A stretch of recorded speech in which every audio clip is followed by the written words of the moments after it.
Hi, everybody. I'm here with Andre Leclerc, our fitness center manager, and we're talking about the reopening plans for the fitness center. So, Andre, starting March 1st, today, what's going to change over here at the fitness center? Well, a couple of things have changed. First off, the capacity of our HER room, our exercise strength training room, our cardiovascular room, went from 5 people, and we've upped the capacity to 8. We are no longer taking reservations for that exercise area. All we ask is that when members come in, if they do see that the capacity is filled to 8, that they stay in kind of our warm-up area or our common area so they can either use the recumbent bikes or just have a cup of coffee. And with sometime within the next 3 or 4 minutes, one of the people that are in there will be coming in, because more than likely all 8 didn't go in at the same time. So if they're just a little bit patient, they'll make their way into the room. Well, that certainly is a lot easier and a lot better to deal with having to do with reservations. Sure. Super. So, so that goes up to 8. When will it go up to 10? Which that was the limit before COVID, right? Actually, we didn't have a real limit. Comfortably, you could fit 10 to 12 people in the room, but as of now, from what I've been told and I have agreed upon, is that on April 5th, I do believe around Easter, we're going to have capacity at 10. Members are still required to wear their mask, and there won't be any reservations. Actually, past today, there will be no more reservations. Good. And you brought up the mask. So the mask is definitely still required in the fitness center while they're using the machines and things, right? Yes, sir. Even our group exercise classes, we are still taking reservations for our group exercise classes because we are staying below the 10-person limit in the room. We are starting a new Zumba dance class on Wednesdays and Fridays at 9 o'clock. We will have mandatory rest periods built into the class, so the instructor will stop the class after 12 to 15 minutes. Everybody will leave the room, drink a cup of water, go outside, take their mask off if they want, but they will be required to use them as they're in the classroom next to other members.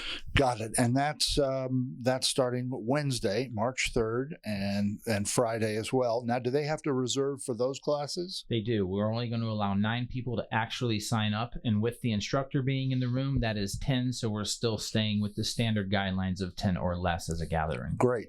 Now, what about some of the other things that obviously fall under the fitness thing, the pool and the tennis? How are those affected? And so the pool classes have been happening. They've been going on ever since that we've reopened. We let 9 people to 10 people. We don't really need to worry about that because normally our classes aren't filled more than 9 or 10. So we're not taking reservations now. If we do see that there is a problem and there are more than 10 people in the pool, then we will require reservations for the pool class. But when it comes to tennis, it's always been going on. They're still playing every day. But as far as the classes go in our group exercise room, they're all 9 or less. So we'll still make reservations for any type of group exercise class. Okay, so that's the group exercise and that's the pool. Mm-hmm. And for tennis, do people have to do anything or do they just show up? Or No, they really don't. We have a tennis clinic on Thursdays at 8:30 that anybody can come to and try, even beginners. We have 2 instructors out there, Julio Moros and myself. Members do not wear masks on the court, and they play every day of the week. We play every day. Oh, great.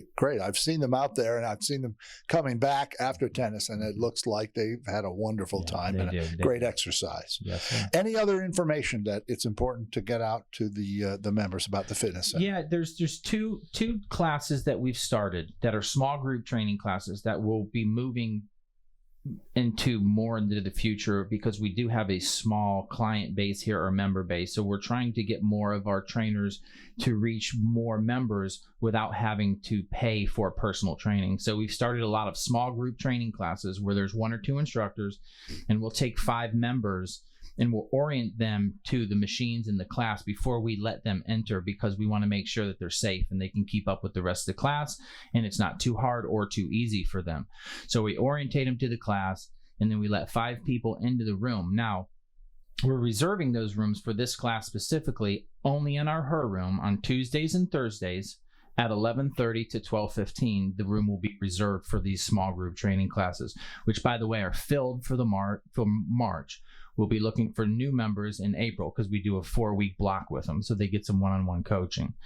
And then on Fridays, we have a 12:15 class that will go till 1 o'clock. So on Monday and Friday, the her room will be reserved for the class, and Tuesday, Thursday, 11:30 to 12:15, it will be reserved for the members and classes. Gotcha. So these orientation classes are just that. They're to orient new members and people who are new to the fitness center to how the her equipment works and how it all goes. Are they prerequisites to be able to go into the her room in general? Do you have to take this class, or just really suggested? No, I think the class can be for new people that want to get orientated to the machines. But a lot of what we've decided to do is instead of doing the same exercise program for 6 months to a year, we want people to step out, meet one of our coaches or myself. And what we do is we change the program. We change the program so it's more challenging. It stimulates more growth in the mind and in the body. So instead of doing the same thing over and over or having the same bowl of cereal for the rest of your life, it gets a little tiresome and boring. And what we're trying to do is use our professional team to say, if you're doing this for 6 months or 4 months, it's time to change the stimulus to keep you engaged, to keep you growing, and honestly, reach your genetic potential. A lot of members that I see working out and doing the same things over and over, I'll walk over and say, so you're doing the leg press. How much weight are you doing? 40 pounds. And I'll be able to move it up to 55 or 60, and they do it no problem. So what we're trying to do is show people you can do more and you can do it safely, but do it with a professional. Do it with one of my staff members like Laura or Steve or Melissa or Susie. And that way we can help guide them to do something a little bit different and honestly keep it more challenging for them and more fun. They're more engaged. Great. Andre, it sounds like you got this completely covered. And if people have questions, they can, what's the best phone number to call to talk to somebody to get an answer about what's going on over here? They can call my extension at 5297. That's 552-5297, or they can call the main fitness desk at 552-5323. Got it. All right. Thank you for spending some time to us. You're welcome. Thank you. And we look forward to seeing the usage at the fitness center go way, way up. It is going up already. We've definitely seen an increase even today. Great. Thanks so much. Bye-bye. Thanks, Ben. So here's the rest of the news from the Glenridge. The health center is opening their doors to let members from the Carroll Center and the Highlands come out to visit in the independent living side. Great news.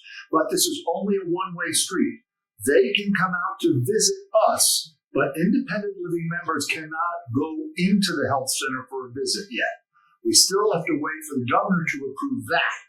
But don't be surprised when you see your friends from the Highlands in the dining room, watching a movie, or even playing tennis. They are now allowed out, and boy, are they happy. So, April 2nd is the last day for independent living members to reserve the tent for a family function because as of April 5th, family and friends will be allowed on campus to visit you in your apartments. They will also be allowed to join you for a meal in the dining rooms as well. Now, I know there are some folks who are still worried about COVID invading the Glenridge, but think of it this way. With only a very few exceptions, every independent living member got the vaccine and have had it building immunity in their system for almost a month. That means you are like Superman. You are protected from anything that COVID can throw at you. So please remember to just wear your mask, wash your hands, and then you can be safe and have fun in 2021. Bye-bye.